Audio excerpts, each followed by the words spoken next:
Halo, halo, apa kabar? Assalamualaikum warahmatullahi wabarakatuh. Senang sekali saya Herzbun Arif masih terus bisa menjumpai Anda semua. Ini kita ketemu di hari Jumat. Mudah-mudahan hari Jumat ini membawa keberkahan buat kita semua ya. Kita jadi bertanya-tanya ya sekarang bagaimana atau bukan nasib lah mungkin terlalu berlebihan ya. Apa kabar Pak Menteri Keuangan Purbaya Yudi Sadewa setelah Presiden Prabowo memutuskan mengambil alih tanggung jawab utang WUS? Soal ini sekarang kok berbahaya banyak loh yang orang menunggu-nunggu komentar Anda itu ya. Dengan keputusan Prabowo itu kan berarti Pak Purbaya sekarang dihadapkan pada pilihan sulit dong ya. Yakni konsistensi pengelolaan APBN. Bukan hanya soal WUS ya, karena kalau WUS diloloskan kan nanti yang lain juga bisa menuntut dong ya. Karena kan Pak Purbaya sebelumnya bersikukuh bahwa utang itu menjadi tanggung jawab Danantara yang sekarang menjadi holding BUMN, apalagi Danantara itu dividennya juga gede ya antara 8 sampai 80-an triliun per tahun. Jadi cemen dong ya harusnya bayar hutang WUS yang hanya 2 triliun per tahun atau kalau Pak Prabowo menyebutnya 1,2 triliun. Nah, sejauh ini kok saya belum dengar ya komentarnya Pak Purbaya seperti apa. Padahal ini soal yang sangat serius loh keputusan Presiden untuk mengambil alih utang WUS itu. Kalau Manusia Merdeka, ini mantan sekretaris BUMN SID itu kan menyebutnya ini seperti taring Pak Purbaya ini sudah dicabut oleh Pak Prabowo. Nah, dia mengunggah di akun platform X-nya, Purbowo awalnya membuka bahwa ada masalah utang WUS, langsung ditutup oleh Presiden. Demi apa pernyataan Presiden tersebut? Itu pertanyaan dari Manusia Merdeka. Dan bukan hanya Manusia Merdeka, saya itu, tapi memang keputusan Presiden saat meresmikan stasiun baru di Tanah Abang itu tanggal berapa ya? Tanggal 4 kemarin itu membuat publik banyak yang tersentak. Karena kan dalam setidaknya 2 bulan terakhir Menko Purbaya itu sekarang jadi idola baru ya karena dikenal tegas menjaga uang negara dan sudah menjelma menjadi simbol integritas fiskal. Dia menertibkan dana daerah yang mengendap di bank, memangkas belanja tidak produktif, dan menolak proyek elitis yang tidak berpihak kepada rakyat kecil. Ini kok seolah-olah ini Pak atau terkesan Pak Purbaya ini mewujudkan narasi-narasi yang selama ini digembar-gemborkan oleh Pak Prabowo bahwa setiap rupiah dari APBN itu harus dimanfaatkan untuk kesejahteraan rakyat. Tapi kok kini ketegasannya itu seperti kehilangan tajinya ya, kehilangan taringnya. Bukan karena tekanan dari luar, ini ironinya, tapi justru melainkan ini datangnya dari presiden sendiri yang mencabutnya. Pada Jumat 10 Oktober 2025 dalam media gathering di Bogor itu Purbaya kan menegaskan bahwa utang proyek kereta cepat WUS tidak boleh dibayar dengan APBN. Dana negara kata dia harus diprioritaskan untuk kepentingan publik bukan untuk menutup kewajiban proyek. Saya putarkan lagi videonya ya Pak Purbaya ya supaya Bapak ingat lagi ya. Utang ke SCIC dibiayai APBN. Saya belum dihubungi untuk masalah itu, Mbak. Nanti begitu ada saya di jumpa pers yang mingguan saya kasih tahu update-nya seperti apa. Yang jelas sekarang saya belum dihubungin tentang masalah itu. Tapi kalau ini kan kayak SCIC di bawah Danantara kan ya. Kalau di bawah Danantara kan mereka udah punya manajemen sendiri, udah punya dividen sendiri yang rata-rata setahun bisa 80 triliun atau lebih. Harusnya mereka manage dari situ, jangan ke kita lagi.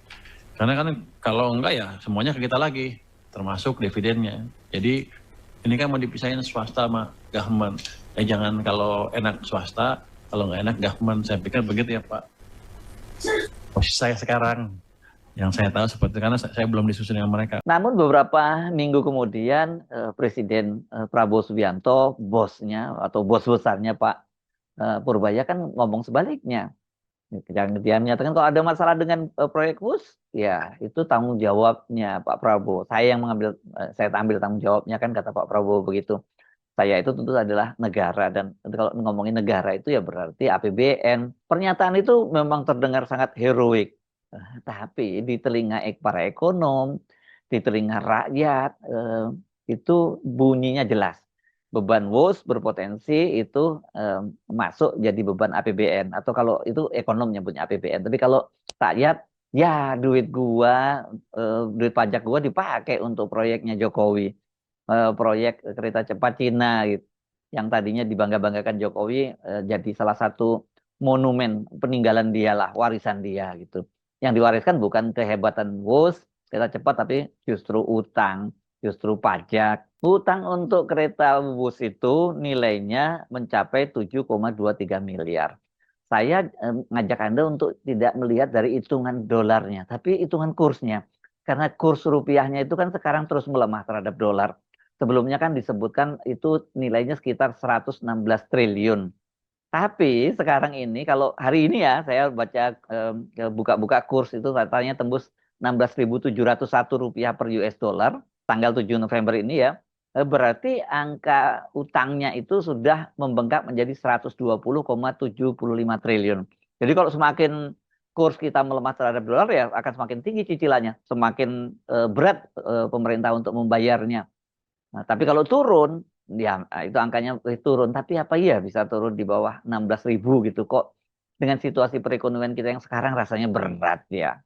Nah pertanyaannya sekarang, jika Presiden sudah mengambil alih tanggung jawab, apakah berarti seluruh pembayarannya kini menggunakan APBN?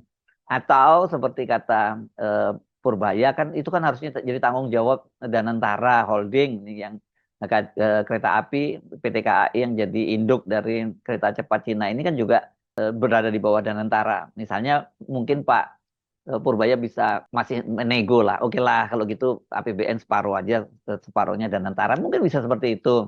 Dan kalau begitu dengan keputusan dari Pak Prabowo untuk mengambil alih itu, apakah berarti tidak ada renegosiasi dengan Tiongkok? Kan tadi ya sempat diwacanakan satu selain bunganya diminta diturunkan, suku bunganya turun, kemudian juga ini tenornya ya dari 60 dari 40 tahun itu menjadi 60 tahun gitu supaya lebih ringan gitu ya kalau dibagi lebih panjang.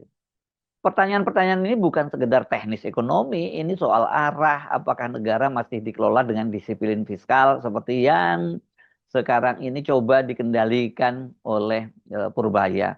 Ya, tapi dengan pernyataan dari Pak Prabowo, Purbaya harus sadar bahwa soal pengelolaan anggaran itu bukan semata-mata soal keputusan efisiensi fiskal, disiplin fiskal, tapi persoalan politik seperti yang dilakukan oleh Pak Prabowo itu yang bikin nggak kuat ya. Kenapa kita penting menyoroti Pak Purbaya? Karena nama Purbaya Yudisa Dewa ini kan dalam 2 bulan terakhir sudah menjelma menjadi fenomena baru di kabinet Prabowo. Ada harapan baru lah dari publik itu di tengah para menteri-menteri yang kita tahu hanya berpikir untuk kepentingan dirinya sendiri atau paling luas ya kepentingan partainya. Kemudian muncul figur seperti Purbaya Yudisa Dewa. Dia bukan politisi, bukan figur partai, tapi cara kerjanya yang menurut saya ini ceplas-ceplos, koboi, dan dia berani menegur siapapun yang bermain dengan uang negara, membuat publik memang jatuh hati. Dia misalnya menertibkan dana daerah, memotong anggaran kementerian yang tidak produktif dan berani menolak intervensi politik. Tapi bukan presiden ya. Kinerja APBN itu mulai menunjukkan perbaikan. Dana yang dulu mengendap kini terserap lebih cepat. Belanja negara lebih efisien dan tepat sasaran. Dan publik melihatnya sebagai teknokrat yang berani melawan arus. Bahkan kemudian ada lembaga survei yang sampai segera melakukan survei lah. Mudah-mudahan ini surveinya bukan survei bayaran yang dibayar oleh Purbaya. Tapi sebenarnya dengan kasat mata pun tanpa survei kita juga tahu bahwa memang Purbaya itu sekarang namanya lagi moncer. Tapi kalau menurut survei Indeks Politika, itu elektabilitas Purbaya itu melampaui Deddy Mulyadi dan Gibran Rakabuming. Kenapa yang disebut Deddy Mulyadi dan Gibran Rakabuming? Karena Deddy ini adalah sama-sama basisnya Jawa Barat, seperti juga Purbaya. Tapi kan Deddy Mulyadi sudah membangun pencitraan itu lama banget, sejak dia masih jadi bupati di Purwakarta. Apalagi sekarang dia menjadi gubernur Jawa Barat. Wah, kok tiba-tiba namanya langsung disalib oleh Purbaya yang hanya 2 bulan menjabat gitu. Nah, begitu juga dengan Gibran. Gibran ini layak dijadikan satu benchmark gitu karena kita tahulah Gibran ini kan targetnya menjadi presiden. Jadi dia melakukan pencitraan terus-menerus dan apalagi kemudian dia bisa memanfaatkan posisinya sebagai wakil presiden. Tapi ternyata kalah sama Purbaya. Jadi ya menarik fenomena itu. Karena Purbaya dianggap mewakili harapan baru penjabat yang kalau kita meminjam istilahnya Bung Rocky yang tunduk pada akal sehat bukan pada partai. Dalam banyak forum bahkan kan dia selalu menegaskan APBN adalah uang rakyat dan kita harus menggunakannya dengan hati-hati. Tapi sekarang Presiden menyatakan bahwa negara yang menanggung bos. Jadi hati-hati seperti apa orang ini jelas proyeknya sejak awal ini nggak jelas banget yang katanya dimulai dari tadinya bisnis to bisnis tiba-tiba uang negara masuk di situ ada APBN masuk di situ dan sekarang ketika ada utangnya negara juga harus nombokin. Ini kan sudah sebuah proyek yang dilaksanakan dengan tidak bertanggung jawab, tidak hati-hati. Nah, bahkan yang lebih parah kan ada dugaan itu markup sampai 3 kali lipat kata Pak Mahfud MD. Nah, karena itu ketika Purbaya menyatakan dengan tegas nggak akan membayar pakai APBN, itu orang banyak bertepuk tangan. Tapi sekarang ketegasan itu menjadi batu ujian buat Purbaya. Apakah Purbaya masih bisa menjaga integritas fiskalnya? Atau dia akan terpaksa menyesuaikan diri dengan keputusan politik dan seperti politisi-politisi lain. Ya kalau gitu apa gunanya ada Purbaya di situ? Apa yang membedakan Purbaya dengan yang lain? Nggak ada. Jadi inilah benturan dua paradigma, politik, tanggung jawab, dan disiplin fiskal. Proyek WUS dibiayai utang sekitar 7,23 miliar, mayoritas ya, dari China Development Bank, dan itu melalui konsorsium KCIC yang dikendalikan BUMN lewat Danantara. Ini sekarang holding ya, sebenarnya PT KAI, tapi sekarang yang jadi tanggung jawab tentu saja Danantara holdingnya. Semula struktur pembiayaan seperti saya sebutkan tadi tidak melibatkan sama sekali APBN. Tapi setelah Pak Prabowo menyatakan negara yang mengambil alih, ya tafsirnya atau saya yang mengambil alih, tafsirnya menjadi kabur. Apakah yang dimaksud adalah tanggung jawab politik atau tanggung jawab fiskal? Jika diambil alih, risiko keuangan negara itu langsung naik.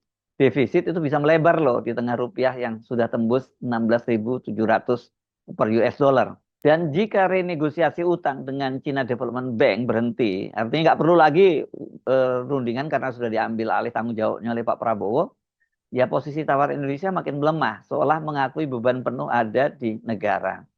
Dan antara ini juga sekarang dia bukan hanya pasti seneng dong kalau dan antara karena sebagai penanggung jawab proyek ya dia sekarang cuma berubah menjadi sekedar penerus administrasi nggak perlulah pusing-pusing kepala karena semua sudah dijamin oleh presiden. Beberapa analis bisnis itu mengingatkan langkah semacam ini bisa menciptakan presiden berbahaya. Pemerintah menanggung risiko bisnis lewat uang rakyat. Di mata teknokrat, inilah garis merah yang seharusnya tidak boleh dilanggar. Ini big no ya. Tapi garis itu kan kini sudah mulai menghilang, pudar ya, pudar dan bahkan menghilang karena diterpedo oleh pernyataan Presiden Prabowo. Sejak diangkat menjadi Menkeu, Purbaya itu berjanji menjaga APBN sebersih mungkin. Ini dia menghadapkan pilihan pahit, bertahan, melawan, berkompromi, atau mundur. Saya kira yang penting memasukkan opsi mundur ini. Bertahan melawan berarti menjaga prinsip, tapi berisiko dia dipinggirkan. Kalau bertahan kompromi berarti tetap di kursi tapi kehilangan citra tegas. Kalau mundur, nah berarti dia menjaga integritas. Tapi memang ini bisa mengguncang pasar dan stabilitas politik. Sekarang publik menunggu, apakah Purbaya masih punya ruang independen? Atau kini semua keputusan fiskal harus disesuaikan dengan kehendak politik? Disinilah kredibilitas pemerintahan Prabowo ikut diuji. Karena kehilangan satu penjaga fiskal bukan hanya kehilangan teknokrat, tapi kehilangan rem bagi APBN. Tahun 2026 ini akan menjadi tahun ujian fiskal pertama keputusan ini. Karena kan ini sudah jatuh tempo ya pembayarannya itu mulai dicicil tahun 2026-2027 ini. Pemerintah itu menargetkan defisit APBN 2026 sebesar 689,1 triliun atau setara 2,68% dari PDB. Lebih lebar ini dari target awal hanya 2,48%. Dalam ruang defisit yang sudah melebar ini, cicilan proyek WUS, meskipun kalau meminjam pernyataan dari Presiden Prabowo hanya 1,2 triliun, tapi mungkin yang konservatif kita menggunakan data resminya 2 triliun per tahun, itu akan tetap menggerus kapasitas fiskal untuk program publik. Versi presiden kan tadi menyebutnya angka 1,2 triliun. Tapi data KCIC mencatat sekitar 2 triliun per tahun. Dengan tenor 40 tahun. Dan kini sedang dinegosiasikan menjadi 60 tahun. Dampaknya nyata loh. Setiap tambahan 1 triliun cicilan berarti potongan secara subsidi pupuk itu untuk 7 juta petani atau anggaran 15 kabupaten tertinggal. Jika keputusan ini diteruskan, maka APBN 2026 bukan lagi instrumen kesejahteraan, tapi alat untuk menyelamatkan proyek elitis. Ini saya mengutip pernyataan dari analis Core Peter Abdullah yang ini di CNBC Indonesia ya, yang dia menyatakan kalau setiap proyek bermasalah akhirnya ditanggung APBN, maka batas antara fiskal dan politik akan kabur. Dalam langkah politik, langkah ini mungkin terlihat heroik, tapi dalam keuangan negara ini bisa menjadi utang antar generasi yang mahal dibayar. Nah, sekarang setelah semua perdebatan, satu hal yang saya kira tidak bisa disangkal, keputusan Presiden Prabowo mengambil alih tanggung jawab utang BUS telah mengubah arah hubungan antara politik dan fiskal. Menkeu Purbaya kini berdiri di persimpangan. Kan dalam rapat kerja dengan Komisi 11 DPR RI, nggak lama setelah dia dilantik sebagai Menteri Keuangan tanggal 10 September, dia menegaskan bahwa APBN adalah uang rakyat dan harus digunakan dengan hati-hati, bukan untuk menutup kewajiban bisnis. Ini prinsip itu diuji langsung oleh keputusan Presiden. Bagi Prabowo, langkah itu bisa dilihat sebagai tanggung jawab nasional. Gagah, keren, ya. Apalagi katanya uangnya banyak. Hanya saja kan Pak Prabowo menyinggungnya bahwa dia selain pajak katanya itu akan dibayar dari uang rampasan dari para koruptor. Tapi kan uang rampasan dari koruptor nggak seperti pajak yang bisa diharapkan ada setiap bulan atau setiap tahun, ya. Tapi bagi teknokrat, ya, langkah Prabowo itu menandai mulai pudarnya garis antara kebijakan politik dan disiplin fiskal. Dan bagi publik, kita tinggal menunggu apakah Purbaya akan bertahan menjaga prinsip atau memilih diam demi stabilitas, dan seperti saya sebutkan tadi, atau dia memilih mundur gitu, tapi ini bisa mengguncang stabilitas. Dan bagi Presiden Prabowo, apakah ini betul sebagai langkah heroik? Kalau saya lihat reaksi publik, nggak seperti itu Pak Prabowo. Sorry to say, saya mesti menyatakan bahwa nama Anda betul-betul buruk sekali di mata publik, ya, terutama netizen, ya. Dan ini kita khawatirkan adalah awal dari erosi kepercayaan terhadap janji keberpihakannya kepada rakyat. Atau kalau meminjam istilah Bapak, ini banyak yang nyebutnya sebagai omon-omon. Dalam ekonomi, angka bisa dinegosiasikan. Tapi dalam politik, kehilangan kepercayaan itu adalah defisit yang paling sulit untuk ditutup. Tidak seperti fiskal, bisa ambil sana, ambil sini. Kalau defisit kehilangan kepercayaan, itu sulit sekali untuk memulihkannya. Saya Harus Arif, sampai jumpa lagi. Wassalamualaikum warahmatullahi wabarakatuh.